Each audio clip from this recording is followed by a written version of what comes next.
Bismillahirrahmanirrahim. Assalamualaikum warahmatullahi wabarakatuh. Salam semangat dan salam sehat untuk kita semuanya. Alhamdulillahirrahmanirrahim. Pada kesempatan kali ini, saya akan membahas kontrak perkuliahan semester genap tahun akademik 2021-2022 untuk mata kuliah testing dan implementasi. Dengan dosen pengampu mata kuliahnya, yaitu saya sendiri, Tito Sugiharto. Sebagai informasi, proses perkuliahan di Fakultas Ilmu Komputer Universitas Kuningan untuk semester genap tahun akademik 2021-2022 masih dilaksanakan dengan menggunakan metode daring dan metode luring. Hal ini mengikuti aturan dari Rektor Universitas Kuningan dan kebijakan yang ada di Universitas Kuningan. Semoga setelah selesai ujian tengah semester, pandemi COVID-19 ini dapat turun, dapat mereda, sehingga kita dapat melaksanakan proses pembelajaran secara luring dengan tatap muka secara langsung. Ada beberapa hal yang harus diperhatikan, diantaranya attitude atau sikap Anda menentukan kesuksesan Anda. Karena proses pembelajaran dilaksanakan secara daring dan luring, maka ada beberapa hal yang harus kita perhatikan bersama.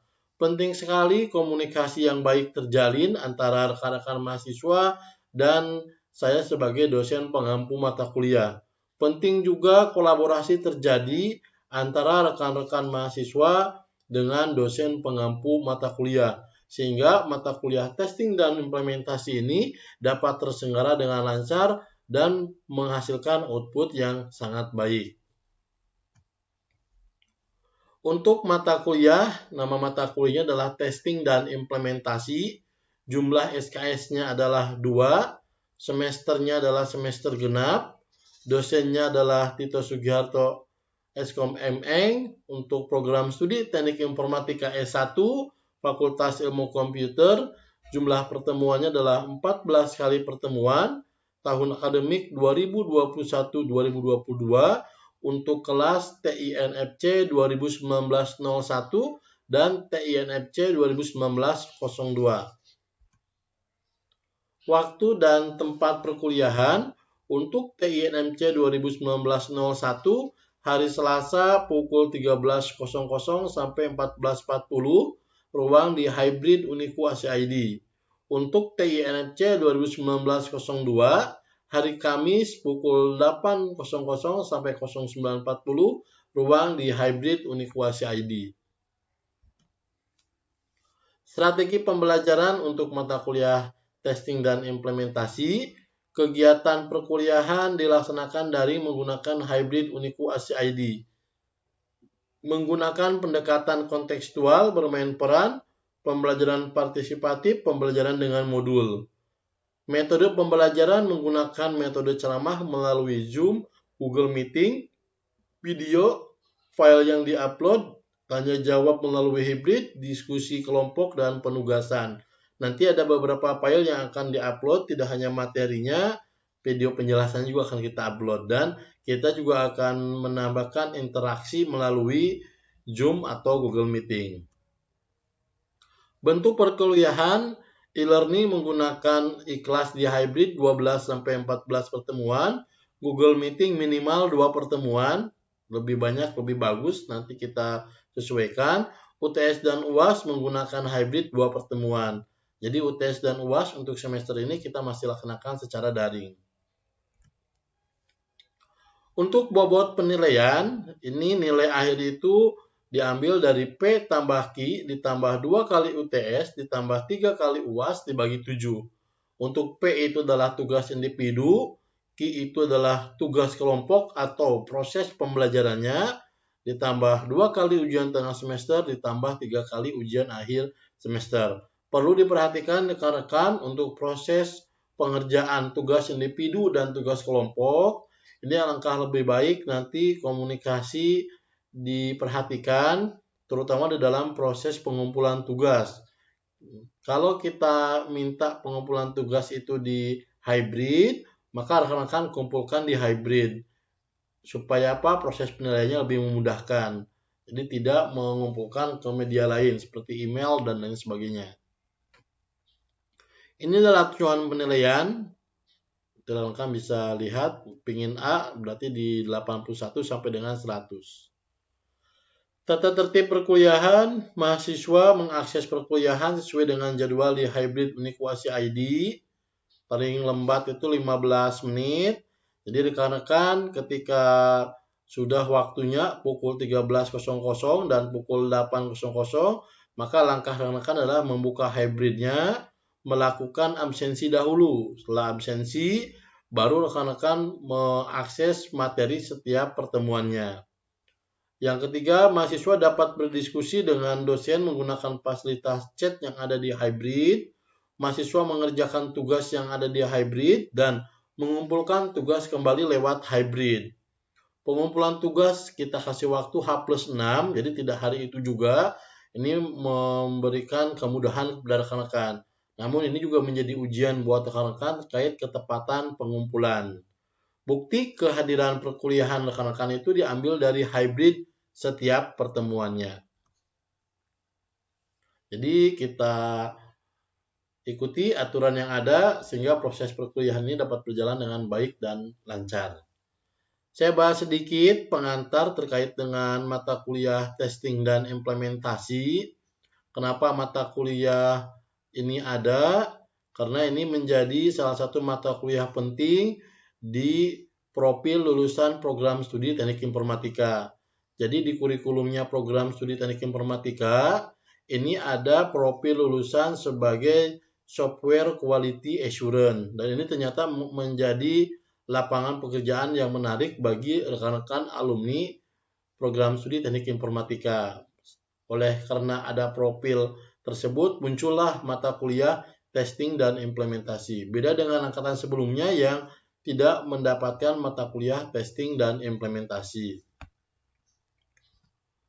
Mata kuliah testing dan implementasi ini salah satunya akan menjelaskan tentang dimensi kualitas, sumber-sumber perangkat lunak, testing, fase produksi perangkat lunak, uji acceptance test, black box, dan white box testing.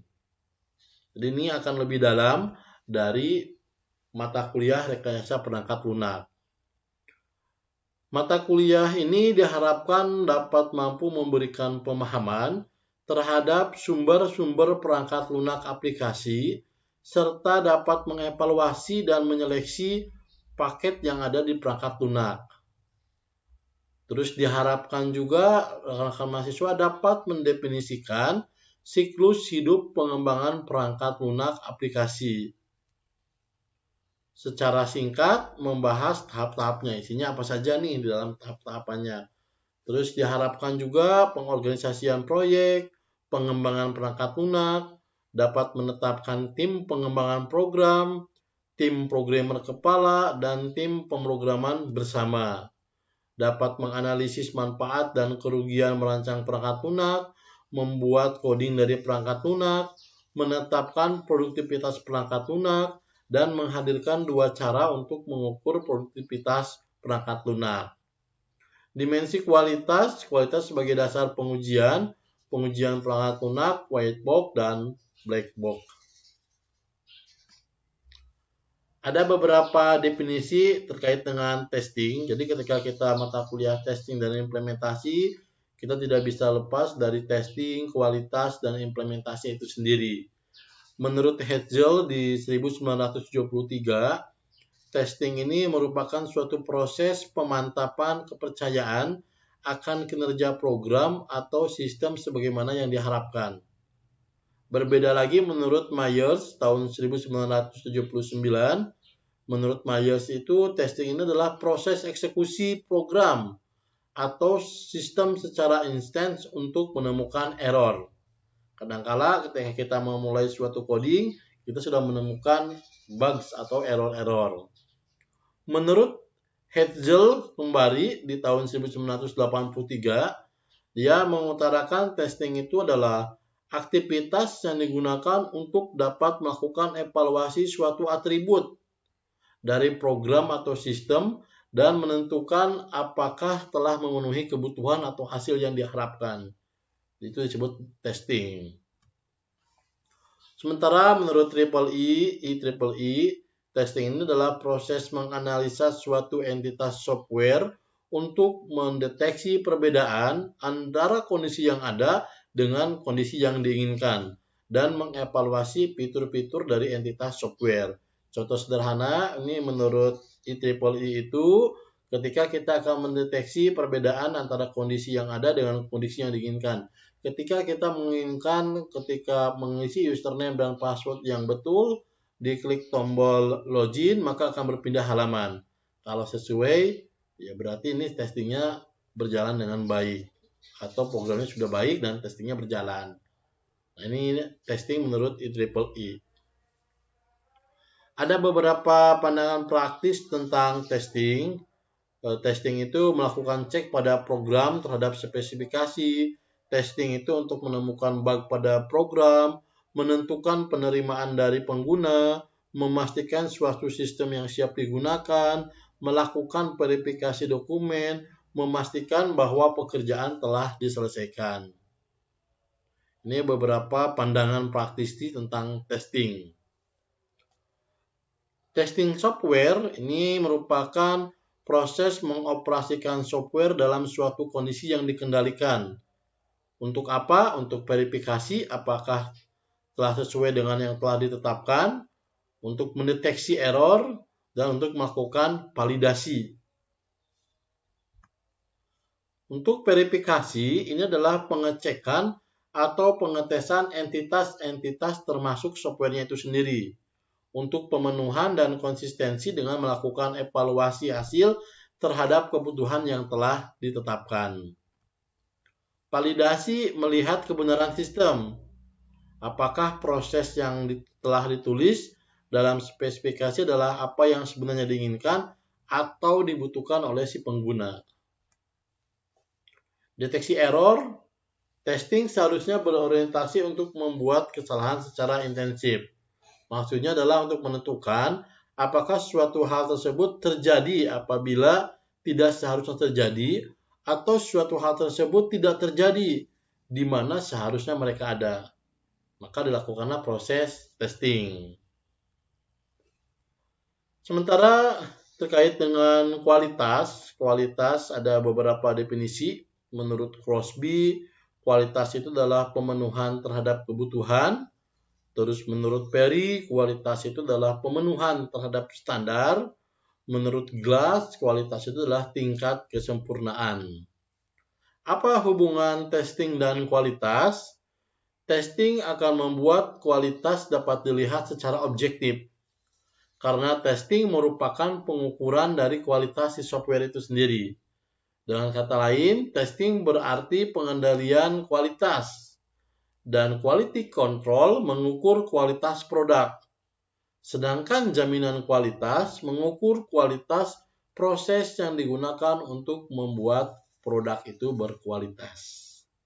Ini adalah sedikit pengantar terkait mata kuliah testing dan implementasi. Akan banyak materi yang akan kita diskusikan dan bahas bersama untuk mendalami isian dari mata kuliah testing dan implementasi. Untuk pertemuan awal, saya cukupkan sampai di sini. Kurang lebihnya mohon maaf. Billahi taufiq wal hidayah. Assalamualaikum warahmatullahi wabarakatuh.